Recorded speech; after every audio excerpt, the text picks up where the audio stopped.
কিছু কথা, আসলে একটা কথা কি জানো তো, বৃষ্টি এলে বোঝা যায় যে ঘরের চালে বা টালিতে ছিদ্র কোথায় আছে। আর সময় খারাপ থাকলে বোঝা যায় যে আপন মানুষেরা বা পর মানুষেরা কখন কিভাবে পাশে থাকে বা না থাকে। মানুষজন চেনা যায় তখনই। ঠিক আছে, এটা মিলিয়ে দেখবে। আমি আর কিছু শিখি বা না শিখি, একটা জিনিস খুব ভালো করেই শিখে গেছি, যে চাইলেই কারোর আপন হওয়া যায় না কিন্তু। যে টাকা পয়সাকে বানানো হয়েছিল ব্যবহার করার জন্যে, আর মানুষকে বানানো হয়েছিল ভালোবাসার জন্য, এখন কি হচ্ছে সেটা? কলিযুগে এ তো উল্টো কেস। টাকা পয়সাকে ভালোবাসছে আর মানুষকে ব্যবহার করছে, কি তাই তো? তুমি বদলে গেছো,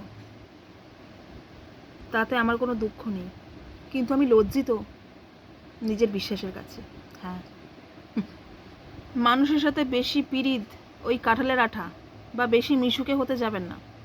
বেশি মিশুকে হলে আপনার নিজের দামটাই কিন্তু কমে যাবে। মিশিয়ে দেখবেন, দুটো কথাকে মিশিয়ে দেখবেন, কথাটা ঠিক না ভুল, মিশিয়ে বা মিলিয়ে।